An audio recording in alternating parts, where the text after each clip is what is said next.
Okay बच्चों, in part number 4 बेटा we learn about the revolutionary movement in foreign countries. The revolutionary movement began in foreign countries also for giving the freedom to India from British.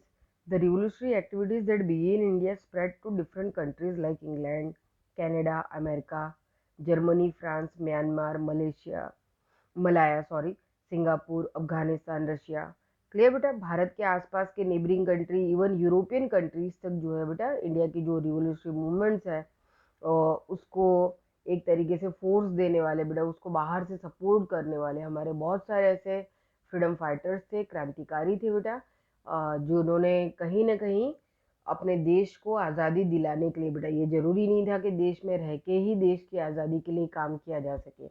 ये वो लोग थे जिन्होंने बाहर रह के हमारी आज़ादी की लड़ाई को फोर्स दिया एक तरीके से बेटा, कहीं ना कहीं उसको एक उस आंदोलन को उन्होंने रुकने नहीं दिया।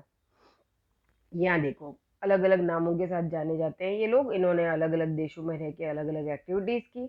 The active revolutionaries who took part in revolutionary activities in foreign countries are Shyamji Krishna Varma, Madan Lal Dhingra, Veer Savarkar, Lala Hardayal, Udham Singh, Raja Mahendra Pratap, madam Bhikaji Cama, Sardar Singh Rana, Maulana Abdullah, Maulana Bashir, Champak Raman Pillai, doctor Mathur Singh, Khuda Baksh were associated with their activities. लंबा चौड़ा बेटा इन रिवोल्यूशनरीज का जो है पर्टिकुलरली लिस्ट है, उनमें से कुछ लोगों के पिक्चर यहाँ देखिए। वीर सावरकर का पिक्चर दिया है, मैंने आपको कई बार वीर सावरकर जी के बारे में बताया बेटा। इनको काला पानी की सज़ा हो गई थी, बराबर, यानी कि जो अंडमान निकोबार में सेल्युलर जेल है, वहाँ पे इतनी सख्त पनिशमेंट होती थी कि वहाँ से माना जाता था कि उसको काला पानी की सज़ा इसलिए कही जाती थी कि वहाँ से कोई जिंदा लौट के नहीं आता था। लेकिन वीर सावरकर एक ऐसे क्रांतिकारी थे बेटा जो लगभग 7 साल सेल्युलर जेल में बंद रहे, और उसके बाद 1939 में जब ये सेकेंड वर्ल्ड वॉर का सब टाइम पीरियड स्टार्ट हुआ, उसी दरमियान गांधी जी के थोड़े से इंटरफियर की वजह से ब्रिटिशर्स ने एक तरीके से ब्रिटिशर्स अंडमान निकोबार पे से अपनी पकड़ खो भी रहे थे, और उस समय इनको छोड़ दिया गया था। आज भी सेल्युलर जेल में बेटा दूसरी को तो कोई, इन लोगों की छोटी छोटी बहुत कोठरी जैसा होता था बेटा, जिसमें मुश्किल से ये लेट सकते थे या बैठ सकते थे। इतनी छोटी कोठरियाँ होती थी, बड़ी सख्त सजा होती थी। दिन में सिर्फ 3 बार इनको वॉशरूम वगैरह जाने की परमिशन रहती थी। खाना इनको ना के बराबर दिया जाता था। फिर वो जो तेल निकालने का जो पूरा एक सिस्टम होता है ना, वो लकड़ी कंधे पे रख के बैलों के उसके ऊपर वो चलते हैं बेटा, शीड़ को वो करते हैं तब तेल निकलता है। वो प्रोसेस इंसानों से उस वक्त वहाँ कराई जाती थी। और कोई भी जो कैदी होता था वो दूसरे कैदी से ना मिल सकता था ना बात कर सकता था।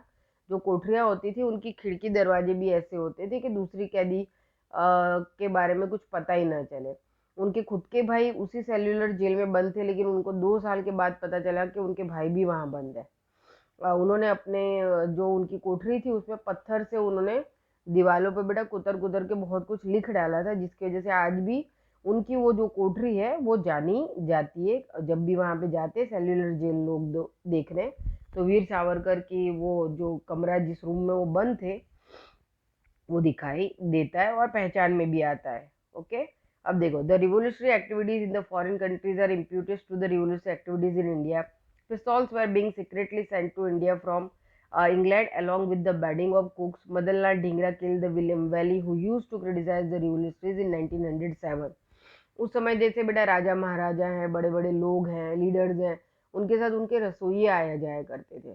तो चाहे वो शिप में जाते हो या प्लेन से आते हो, तो उनका जो बेडिंग होता था, यानी कि एक तरीके से बिस्तर बेटा, फोल्ड गद्दा जैसा होता है, उसको बांध दो तो बैग की तरह बन जाता है। तो लेकिन काफ़ी मतलब रुई और स्पंज का होता था बेटा। इस वजह से क्या होता था कि उसमें कोई भी हार्ड चीज़ आप डाल दो तो जल्दी से चेकिंग के टाइम पे पता नहीं चलती थी। तो ऐसे ही जो कुक बेटा राजा महाराजा बड़े बड़े लीडर्स के साथ भारत से इंग्लैंड आया जाया करते थे, उनके बेडिंग में जो है रिवाल्वर छुपा छुपा के जो है भारत भेजी जाती थी।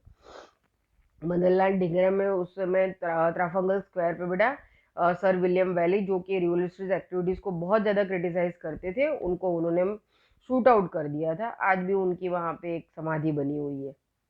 The Indian Independence League was established in California, America, which was later named Gadar Party by Lala Hardayal. A weekly named Gadar was published in 4 languages. फिर जो इंडियन इंडिपेंडेंस लीग है बेटा कैलिफोर्निया में, उसको एस्टेब्लिश किया गया बाद में यही जो है गदर पार्टी, गदर जो है पंजाबी वर्ड है बेटा, गदर एक तरीके से देखा जाए तो धमाल मचा देना, जो सामने वाला इंसान है या पार्टी है या ग्रुप है या देश है उसको परेशान कर डालना, है ना। तो गदर जो है पंजाबी में ऐसा मतलब होता है बेटा। तो उन्होंने अपनी पार्टी का नाम ही गदर पार्टी रख दिया था। बाद में इसको और भी 4 भाषाओं में अलग अलग तरीके से दिखाया गया। Taraknath Das, Kartar Singh too joined these activities. Champak Raman Pillai formed the Hind Rashtriya Swayam Sevak Dal in Germany. Plan was made to attack India by making the Iraq as a headquarter in the International Social Conference held in Stuttgart.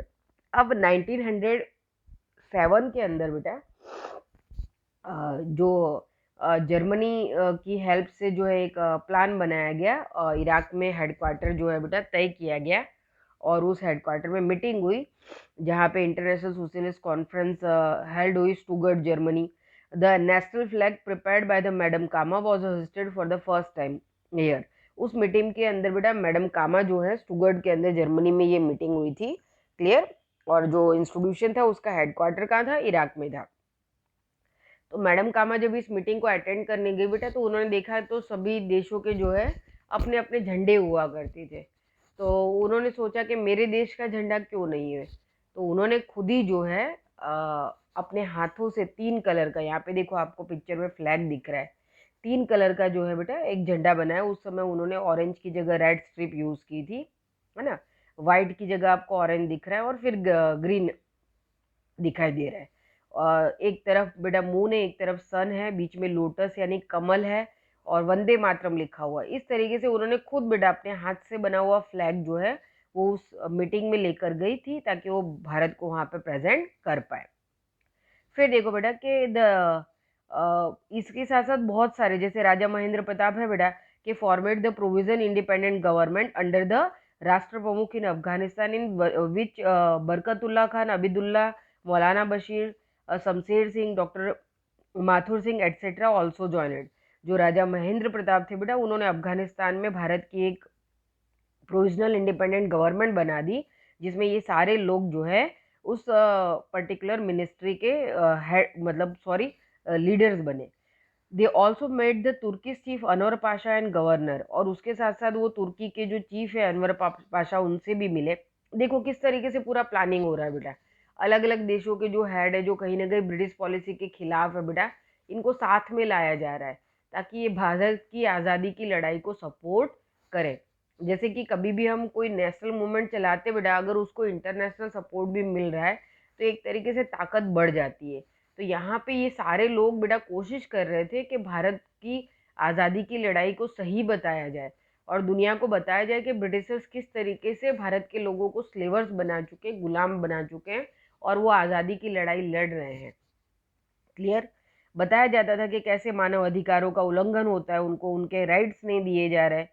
अब यहाँ देखो, they also made the Turkish chief Enver Pasha and the governor the conspiracy Ghalibnama written on Reshmi Rumal asking all the Muslim to unite and fight against the Christians. एक तरीके से देखा जाए बेटा तो ये जो गालिबनामा और रेशमी रुमाल जैसी किताबें, जैसे आगे हमने पढ़ा कि वो वनस्पति नी दवाओ नहवानो साबु बनावनी रीत, कैसे अलग अलग टाइटल्स होते थे ताकि पता नहीं चले कि भाई बुक के अंदर जो दूसरे जो सब्जेक्ट हैं वो किस तरीके के हैं। तो इन किताबों के अंदर भी बेटा मुस्लिम पीपल को एक तरीके से आह्वान किया जाता था कि क्रिश्चियंस के सामने हमको लड़ना है, वरना ये हमारा मतलब कल्चर, हमारी संस्कृति, हमारा धर्म, हमारा देश, हर चीज़ को ये ख़त्म कर देंगे, और उनको एक्सपोज किया जाता था। Raja Mahendra Pratap sent a golden strip with his signature to the Russian tsar in which he had requested the Khazar to several all ties in England। एक तरीके से देखा जाए तो कहीं ना कहीं बेटा जो राजा महेंद्र प्रताप थे उस समय, हमको पता है, हमने चैप्टर नंबर 2 और 3 में देखा बेटा कि रशिया में 1920 तक कजार का शासन हुआ करता था बेटा, 1918-19 तक समझो ना, 1918-1919 तक। बॉल्जिक रिवॉल्यूशन हुआ 1917 में, और बॉल्जिक रिवॉल्यूशन के बाद ही एक तरीके से रशिया के अंदर बेटा मोनार्की सिस्टम जो है ख़त्म हुआ। तजारडम जिसका शासन लगभग 300 साल से रशिया में चल रहा था बेटा, उसका अंत हुआ था। तो उन्होंने तशार को बेटा गोल्डन स्ट्रिप एक तरीके से उन्होंने प्रेजेंट किया अपने सिग्नेचर के साथ, और तशार से उन आप कज़ार बोलो या तशार बोलो बेटा, दोनों अलग अलग बुक में TSAR भी यूज होता है और CZAR भी यूज होता है। तो यहाँ पे हम देख सकते हैं बेटा कि उन्होंने उनसे हेल्प मांगी और उन्होंने कहा कि आप इंग्लैंड के साथ आपके जितने भी रिलेशंस हैं जो भी उसको उसको उन संधियों को आप तोड़ दो और भारत को सपोर्ट करो। Russian revolutionary Trotsky had pledged all his support to the Indian, जो ट्रॉस्की थे उस समय रशियन रिवोल्यूशनरी मूवमेंट के हेड, क्योंकि रशिया में भी तो क्रांति चल रही थी ना 19th सेंचुरी में, तो उन्होंने जो है पूरा सपोर्ट दिया इंडियन रिवोल्यूशनरीज को। Sohanlal Pathak in Burma, Permanent in Singapore carried out the revolutionary activities. In addition to this, the Kamang Maru and Tosha Maru steamer event provided the inspiration to the Indian revolutionaries staying abroad to fight against the British. ये जो दो steamers है बेटा, इन steamer ये जो incidents थे उन्होंने कहीं ना कहीं हमारे जो सोल्जर्स थे बेटा, हमारे जो फाइटर्स थे, हमारे रिवोल्यूशनरीज थे, इनको एक तरीके से देखा जाए तो सपोर्ट दिया कि हम देश के बाहर रह के भी देश को सपोर्ट कर सकते हैं। ये ऐसा इंसिडेंस था जब इसकी ये जो नेवल आर्मी है बेटा, इसने अपने देश के बाहर के हिस्से को छुड़ाने का काम किया था। The Indian youth in the age group of 18 to 24 years were mainly involved in the radical freedom movement. They used to carry out any kind of thrilling act as they did not fear death. When caught, they readily embraced that, shouting slogans like Inqilab Zindabad and Vande Mataram for the purpose of freedom of their motherland. Their sacrifices would provide inspiration to the young generation for ages. जो youth था बेटा धीरे धीरे इन revolutionary movements और इनकी विचारधारा से बहुत प्रेरित होने लगा। जब भी मतलब वो अपना सब कुछ बलिदान करने को, समर्पण करने को देश के लिए तैयार था, मरो और मारो की नीति के साथ चलने को भी तैयार था, क्योंकि ये रिवोल्यूशनरीज मानते थे कि ब्रिटिशर्स जिस भाषा में समझते हैं उनको जवाब भी उसी भाषा में दिया जाना चाहिए। कहीं ना कहीं वो जब भी पकड़े जाते, उनको शूट आउट किया जाता, तो वो फांसी लगाई जाती तो वो इंकलाब जिंदाबाद के नारे लगाते, वंदे मातरम के नारे लगाते। और ये मैंने आपको बोला था वंदे मातरम में बंकिम चंद्र चट्टोपाध्याय की जो आनंद मठ है, उस मठ में से उस किताब के अंदर से ली हुई ये कविता है, और बाद में इस कविता का टाइटल देश का सबसे बड़ा नारा बन गया। और ये कविता जो है हमारा राष्ट्र, आज जो है हमारा जो राष्ट्रगान है वो जनगण मन है, और जो हमारा राष्ट्रगीत है वो वंदे मातरम है। तो यहाँ पे हम समझ सकते हैं। और इनकलाब जिंदाबाद बेटा एक तरीके से देखा जाए तो आज़ादी की जय हो, इस तरीके से इनकलाब जिंदाबाद के नारे लगते थे। और कहीं ना कहीं इससे जो है वो जिन रास्तों से गुजरते थे, जिन गलियों में से उनको पकड़ के ले जाया जाता था, तो पूरे रास्ते भर इनकलाब जिंदाबाद, वंदे मातरम इस तरीके से नारे लगाते हुए जाते थे। तो आसपास में जो दूसरे यूथ और लोग हुआ करते थे वो भी इनके इस जज्बे को देख के बहुत प्रेरित होते थे कि कितनी कम उम्र के लेकिन फिर भी देश की आज़ादी के साथ अपना सब कुछ जो है बेटा न्योछावर कर चुके हैं और लड़ने को तैयार है, तो हम क्यों नहीं इनको सपोर्ट कर सकते हैं। तो यहाँ पे हमने देखा कि किस तरीके से ये फॉरेन में रह के भी बेटा ये रिवोल्यूशनरीज देश के लिए काम करते थे। ओके, अब इसके बाद जो है पार्ट नंबर 5 के अंदर हम मॉर्लेमेंटो reforms, arrival of Gandhi ji और रॉलेट एक्ट, ये जलियांवाला बाग मैसेकर, ये सारे टॉपिक्स के बारे में देखेंगे। Okay, thank you.